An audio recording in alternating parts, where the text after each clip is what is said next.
Allah itu kalau kangen sama kita, Allah kasih kita ujian. Makanya jangan bikin Allah ngasih kita ujian kalau kangen, tapi ngasih kita nikmat. Kenapa Allah kasih kita nikmat? Soalnya kita udah biasa, nggak perlu diuji juga, udah tetap setiap malam itu curhat sama Allah. Bukan pas lagi banyak masalah doang baru curhat. Kalau pas banyak masalah doang baru curhat, berarti pas kita lagi normal, kita lama tuh nggak ketemu Allah, nggak pernah miss call Allah, nggak pernah japri Allah, nggak pernah curhat ke Allah, nggak pernah DM.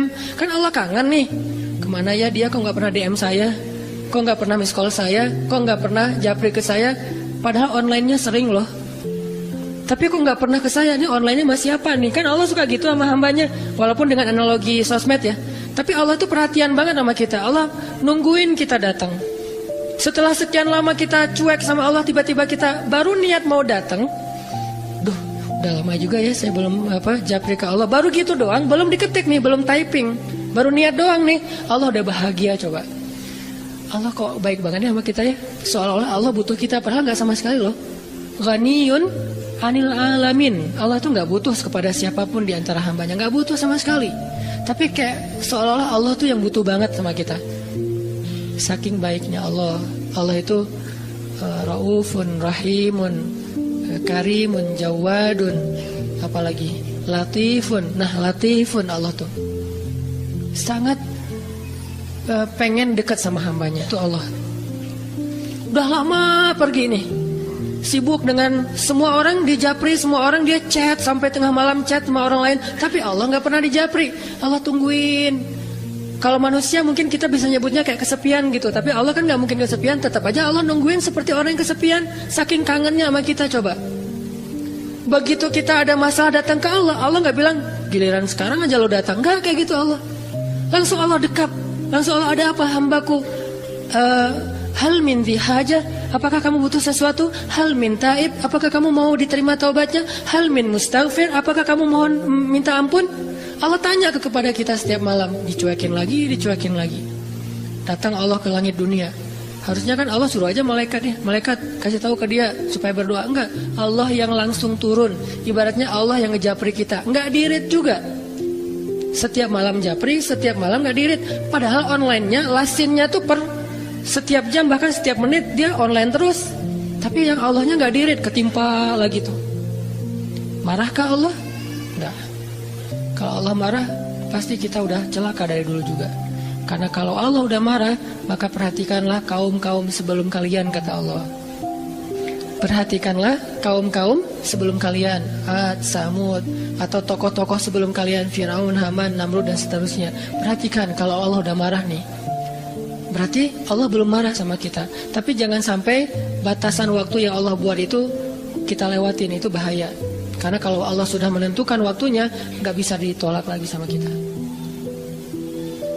Jadi Allah kangen kepada makhluknya. Jadi sifat kangen itu salah satu di antara sifat Allah. Sehingga kalau Allah aja kangen sama kita kangen nggak sih sama Allah? Ini pertanyaannya nih. Karena kalau kita nggak kangen sama Allah, nggak fair. Kenapa nggak fair? Allah kan nggak pernah dapat kebaikan apa-apa dari kita, kok kangen sama kita? Berarti Allah kangennya tulus. Kalau kangen kita kan ikhlas ya. Ikhlas dengan tulus agak beda dikit nih. Kalau tulus gak berharap apa-apa. Kalau ikhlas berharap. Kalau ikhlas itu berharap. Allah aja tuh gak menginginkan apa-apa dari kita, kangen. Berarti kan gak ngarapin apa-apa, bisa kangen. Baik banget kan. Nah kita kalau kangen pasti ada ngarapin sesuatu. Kayak kangen orang tua, kenapa? Pengen masakan ibu. Kangen kampung halaman, kenapa? Pengen jajan, pengen lihat suasana yang luar biasa di keluarga. Kan kangen ya kampung halaman.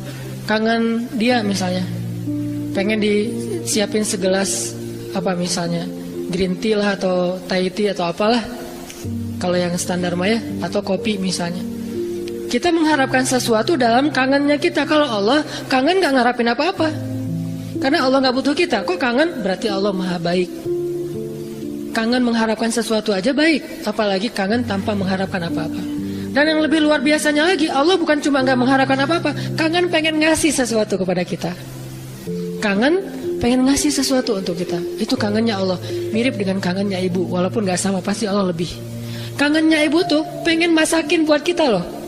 Kangennya kita ke ibu, pengen masakan ibu. Beda kan? Jadi jangan merasa lebih baik daripada ibu kita ya.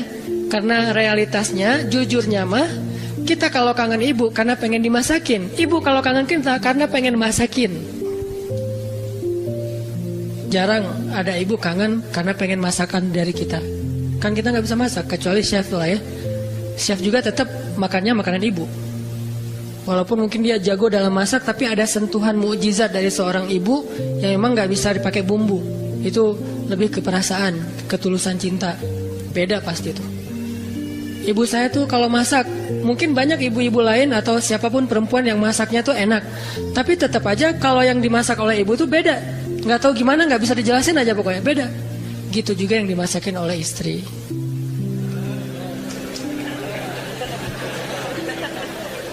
Nggak pernah ngerasain, nggak apa-apa. Sabar ya. Ibu aja dulu lah, puas-puasin ya. Karena ibu tetap aja seseorang yang luar biasa. Allah tuh kayak gitu, analogi cinta Allah kepada kita, walaupun gak sama persis tapi minimal ada analoginya. Kayak ibu kepada anak. Allah tuh kangen sama kita bukan karena pengen sesuatu dari kita, tapi karena pengen ngasih sesuatu untuk kita.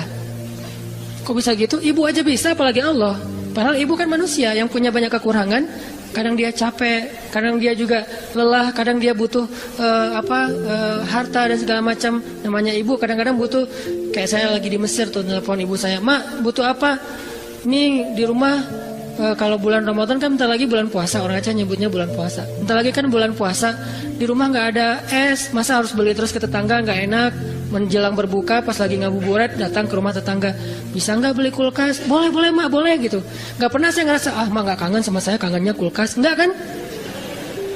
Walaupun ibu kita manusia, tetap aja kangennya lebih tulus daripada kangen kita. Kenapa ibu pengen beli kulkas? Bukan buat dirinya, buat adik-adik. Karena adik-adik itu kalau buka puasa pasti wajib mereka mah minumnya yang dingin misalnya. Nah ibu nggak suka minum dingin. Ibu sama ayah nggak suka minum dingin. Ayah saya pasti buka puasanya kalau nggak rokok ya kopi. Sebelum buka puasa tuh satu bungkus tuh udah di depan, rokok sama kopi, udah itu aja tuh, nggak ada ribet-ribetnya. Mungkin nggak bisa ninggalin ya karena dari udah sekian lama, katanya sih rokok sebelum sekolah dulu teh. Jadi belum sekolah ngerokok dulu baru sekolah. Orang dulu lah ya. Sampai saya dulu pernah waktu kecil tuh diajarin ngerokok sama ayah saya. Untungnya saya sesak nafas, akhirnya nggak bisa nerusin. Warisan dari ayah saya. Kan dulu mah suka nonton Dunia Dalam Berita gitu kan, masih TV hitam putih. Dunia, ketahuan usianya. Dunia Dalam Berita, pasti banyak yang nggak tahu Dunia Dalam Berita itu apa. Anak zaman now lah. Dulu tuh ayah saya ngerokok sambil nonton Dunia Dalam Berita. Terus tahun sekali G30 SPKI kan nonton, saya di sebelahnya. Ya, coba dong. Wes. Jadi kita kompak tuh berdua tuh. Wes. Satu batang berdua, sisanya satu bungkus sendiri dia. Jadi bukan karena pengen minum air dingin ayah dan ibu saya beli kulkas, justru buat adik-adik. Berarti tetap aja tulus. Terus, "Mak butuh apa?" Nih adik-adik belum sekolah. "Mak butuh apa?" Nggak pernah minta untuk dirinya sendiri. "Mama nih mau lebaran nggak ada baju baru." Nggak pernah, pasti untuk adik-adik. Kenapa nggak untuk saya? Mungkin dianggap saya udah mampu sendiri, udah mandiri, jadi udah nggak perlu dikasih-kasih. Artinya dalam cerita ibu kita bisa melihat kebesaran Allah. Kalau ibu aja yang penuh dengan kekurangan bisa setulus itu, apalagi Allah.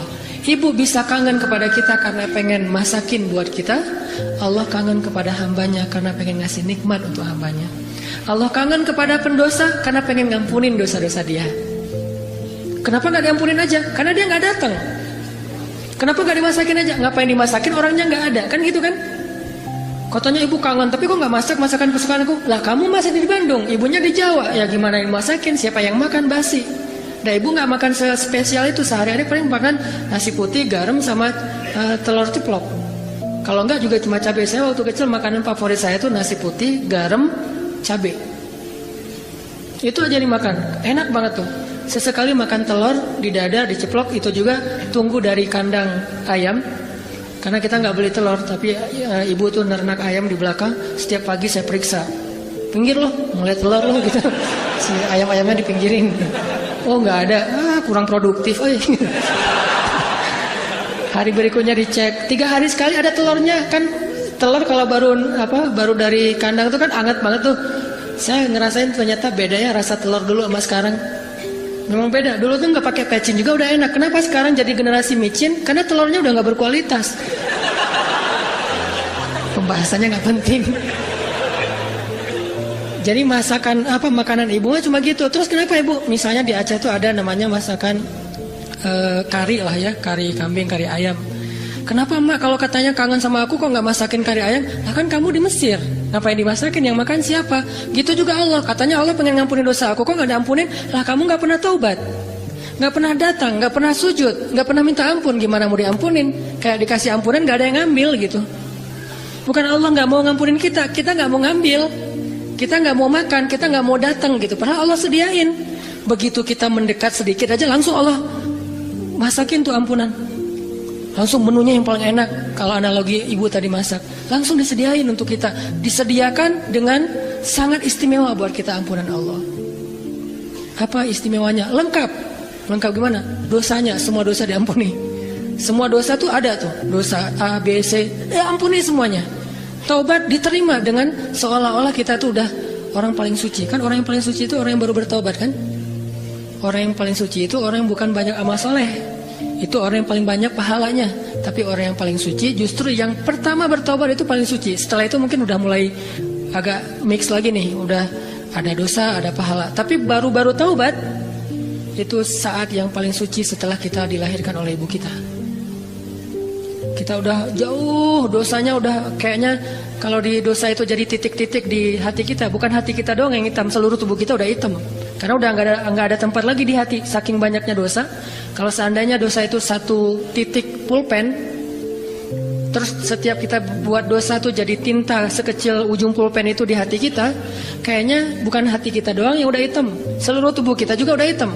Bukan cuma tubuh kita, sampai area di sekeliling kita tuh udah hitam saking banyaknya dosa. Soalnya di hati udah nggak ada tempat kosong untuk nitik-nitik kayak gitu. Akhirnya taruh di tangan, jadi tato semuanya, terus di lantai. Saking banyaknya dosa kita. Begitu kita datang kepada Allah, belum beramal soleh, baru mau datang, astagfirullahaladzim, langsung Allah sediakan menu istighfar, taubat dengan menu yang sangat istimewa. Jadi Allah tuh kangen kepada pendosa karena pengen ngampunin dosanya. Kangen kepada orang yang banyak masalah karena pengen ngasih solusi dalam masalahnya.